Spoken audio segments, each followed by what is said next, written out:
भक्तों, क्या सावन के पवित्र महीने में मासिक धर्म आ जाए तो मंदिर जाना चाहिए, या सावन में पेड़ पौधों में पानी डालना चाहिए, सावन में तीर्थ यात्रा करनी चाहिए? भक्तों, आज हम एक ऐसे विषय पर बात करने जा रहे हैं जिस पर अक्सर समाज चुप रहता है या फिर गलत बोलता है। मासिक धर्म यानी पीरियड्स। सवाल ये है, क्या सावन हो, नवरात्रि हो या कोई भी व्रत, उस दौरान महिलाओं को पूजा करनी चाहिए, मंदिर जाना चाहिए, खाना बनाना, झाड़ू लगाना, श्रृंगार करना, क्या वाकई ये सब वर्जित है? अभी कुछ दिन पहले मैं वृंदावन में बाके बिहारी मंदिर के बाहर खड़ा था और वही एक छोटी बच्ची को उसकी माँ ने सबके सामने थप्पड़ मार दिया, बस इसलिए कि वो दर्शन करने चली गई थी, जबकि उसे पीरियड्स शुरू हुए थे। सोचिए, एक बच्ची जो खुद समझने की उम्र में है, उसे सरेआम अपमानित किया गया सिर्फ इसलिए कि उसका शरीर एक प्राकृतिक प्रक्रिया से गुजर रहा था। क्या पीरियड्स पाप है? क्या भगवान उनसे रूठ जाते हैं जो इस समय में होती है?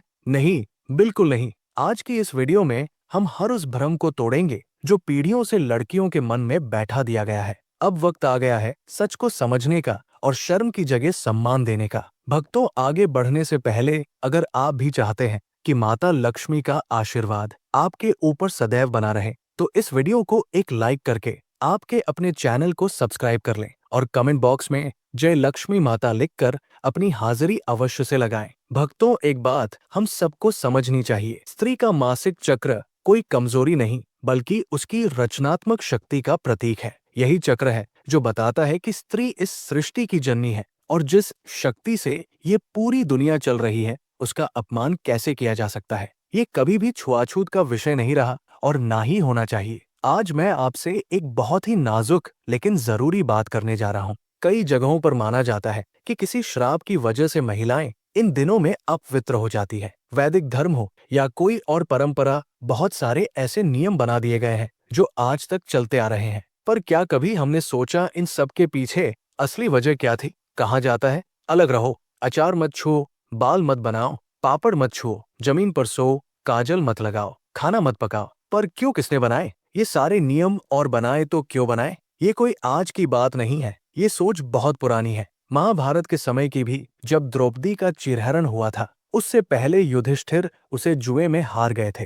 कहा जाता है उस समय द्रौपदी मासिक धर्म में थी, इसलिए वो महल के भीतर एक अलग कमरे में थी और सिर्फ एक कपड़े में रह रही थी। ये बात साफ बताती है कि उस जमाने में भी इन दिनों में महिलाओं को अलग रखा जाता था। लेकिन वजह शायद वो नहीं थी जो आज समझी जाती है। पुराने समय में जब आराम और सुविधा के साधन नहीं थे, तब महिलाओं को विश्राम देने के लिए ही शायद ये परंपराएं शुरू हुई होंगी। लेकिन धीरे धीरे यही बातें नियम बन गई और फिर उन पर पाबंदियों की परत चढ़ती चली गई। आज जरूरत है इन बातों को समझने की, उन पुराने कथित नियमों को परखने की और जो सही है उसे अपनाने की। क्योंकि सच तो यही है भक्तों, जो शक्ति जीवन दे सकती है वो कभी अपवित्र नहीं हो सकती। वो तो खुद में एक तपविनी है, एक देवी है, और उसे इज्जत देना हमारा धर्म है। इस दौरान महिलाओं को अन्य लोगों से अलग रहने के नियम करने चाहिए, क्योंकि ऐसे में लड़कियों को और स्त्रियों को अपवित्र माना जाता है। कहीं बाहर आने जाने नहीं दिया जाता है। मैं जानता हूँ आजकल कुछ शहरों में मॉडर्न फैमिलीज है,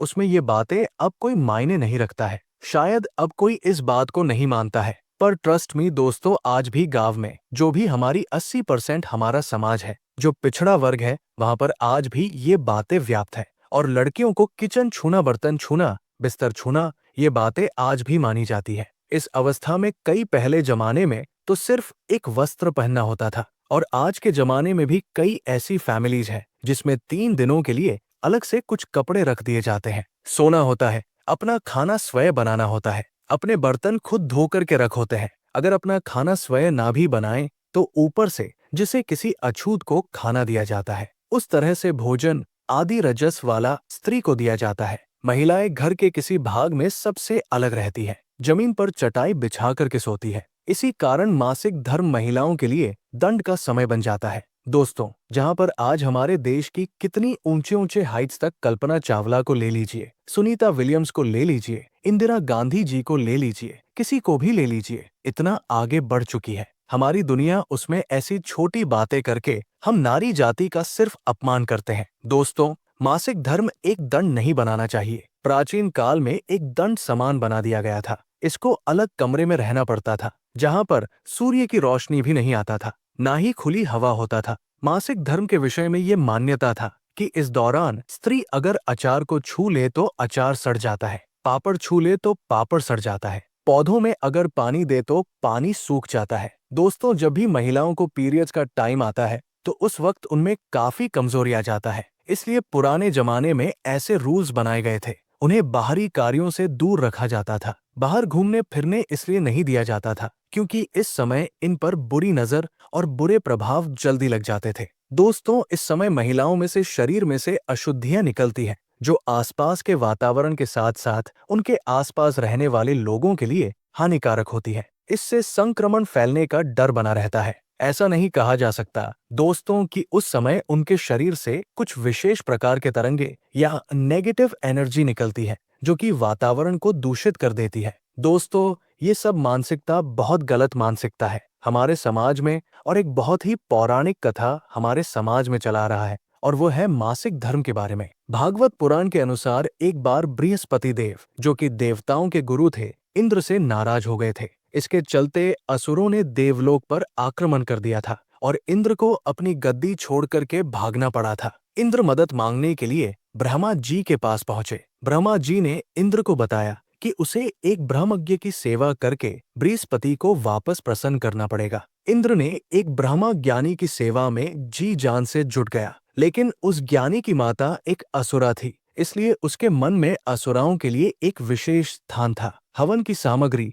जो देवताओं को चढ़ाई जाती थी, वो ज्ञानी उस असुरों को चढ़ा रहा था। ये देखकर कि इंद्र के गुस्से का ठिकाना नहीं रहा और उसने ब्रह्म ज्ञानी की हत्या कर डाली, क्योंकि इंद्र ने उस ब्रह्म ज्ञानी को अपना गुरु माना था। इसलिए इंद्र के ऊपर ब्रह्मा हत्या का पाप आ गया। इंद्र के पाप ने उसे एक भयंकर राक्षसी स्वरूप में परिवर्तित कर दिया, जिसने स्वयं इंद्र का ही पीछा करना शुरू कर दिया। भयभीत इंद्र ने किसी प्रकार स्वयं को एक फूल के भीतर छुपा लिया और 1,00,000 वर्षों तक भगवान विष्णु की कठोर तपस्या की। विष्णु की कृपा से वह उस राक्षसी से तो मुक्त हो गया, किंतु ब्रह्म हत्या का पाप अभी भी उसके सिर पर चिपका रहा। इस पाप से मुक्ति पाने और अपना खोया हुआ राज्य वापस प्राप्त करने के लिए इंद्र ने पेड़ों, जल, भूमि और स्त्री से अनुरोध किया कि वे उसके पाप का थोड़ा थोड़ा भाग अपने ऊपर ले ले। सभी ने इस प्रस्ताव को स्वीकार तो कर लिया, परंतु इस शर्त पर कि उन्हें इसके बदले में कोई वरदान भी प्राप्त होगा। सबसे पहले पेड़ों के राजा ने इंद्र के पाप का 1/4 भाग ले लिया, जिसके परिणाम स्वरूप पेड़ों के तनों से अक्सर रिसाव होने लगा। वरदान के रूप में इंद्र ने उन्हें ये शक्ति प्रदान की कि कोई भी पेड़ स्वयं को पुनः उगा सकता है या जीवित कर सकता है। दूसरे स्थान पर जल ने इंद्र का पाप अपने ऊपर लिया, जिसके कारण पानी की सतह पर बनने वाले झाग और बुलबुले अपवित्र माने जाने लगे। बदले में इंद्र ने जल को ये वरदान दिया कि वो सभी वस्तुओं को पवित्र करने की शक्ति रखेगा। आज भी हम गंगा मैया की पूजा करते हैं क्योंकि जल को हम पवित्र मानते हैं। यही कारण है कि धार्मिक अनुष्ठानों में जल का उपयोग अवश्य किया जाता है। तीसरे स्थान पर भूमि ने इंद्र के पाप का भाग लिया, जिससे धरती के कई हिस्से बंजर हो गए। वरदान के रूप में इंद्र ने भूमि को ये शक्ति दी कि चाहे उसे कितनी भी चोट क्यों न पहुंचे, वो सदैव स्वयं को ठीक कर लेगी। गुरु की हत्या का पाप और गुरु के बिना भगवान की प्राप्ति न होने के कारण उस समय महिलाओं को मंदिर नहीं जाना चाहिए और उन्हें अलग रहना चाहिए, ऐसी मान्यता प्रचलित हुई। उत्तर पुराण के हिमाद्री खंड में आशी पंचमी व्रत की कथा में एक ब्राह्मण सुमित्र और उसकी पत्नी जयश्री का उल्लेख मिलता है। जयश्री वेदों में वर्णित मासिक धर्म संबंधी नियमों का पालन नहीं करती थी, जिसके कारण अगले जन्म में उसे कुत्ते और ब्राह्मण को बैल के रूप में जन्म लेना पड़ा। ये कथा शास्त्रीय मान्यताओं पर आधारित है, लेकिन आज के समय में इसे अंधविश्वास से ज्यादा कुछ नहीं कहा जा सकता। वैज्ञानिक दृष्टिकोण से देखें तो इस समय महिलाओं को संक्रमण का अधिक खतरा होता है, इसलिए उन्हें घर के कामकाज से अलग रखकर आराम करने की सलाह दी जाती है। लेकिन समय के साथ इस परंपरा का सकारात्मक पहलू खो गया और माहवारी को छुआछूत से जोड़ दिया गया। मासिक धर्म एक सामान्य शारीरिक प्रक्रिया है, फिर भी समाज में महिलाओं पर लगाई जाने वाली पाबंदियां उनके लिए एक तरह की सजा बन गई है। विशेषकर त्योहारों के समय जब पूरा परिवार एकत्र होता है,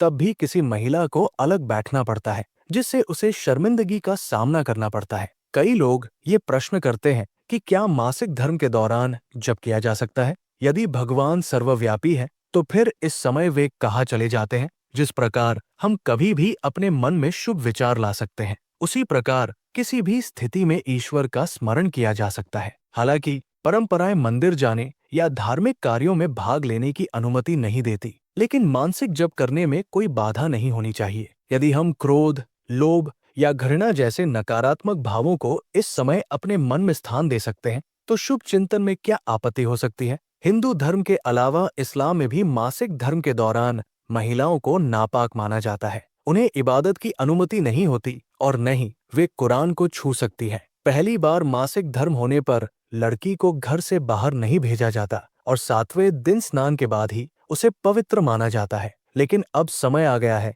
कि हम इन कुरीतियों को बदलें। आज की कामकाजी महिलाएं और बदलता पारिवारिक ढांचा इस परिवर्तन को जरूरी बना देता है। कामाख्या देवी मंदिर इस बदलाव का एक उदाहरण है। यहाँ देवी के मासिक धर्म को पूजा जाता है। मंदिर के गर्भगृह में देवी के गर्भ और योनि की पूजा होती है और हर साल जून में 3 दिनों के लिए मंदिर बंद कर दिया जाता है, क्योंकि माना जाता है कि ये देवी का मासिक धर्म है। यदि देवी का मासिक धर्म पूज्य है, तो फिर स्त्रियों को इसके लिए शर्मिंदा क्यों किया जाता है? स्त्री वो शक्ति है जो जीवन रचती है, उसे अपवित्र कैसे कहा जा सकता है? कामाख्या मंदिर हमें ये संदेश देता है कि मासिक धर्म कोई पाप नहीं, बल्कि सृजन की शक्ति है। समय आ गया है कि हम इस पुरानी सोच को त्यागें और नारी का सम्मान करें, क्योंकि जो जीवन देती है वो कभी अपवित्र नहीं हो सकती।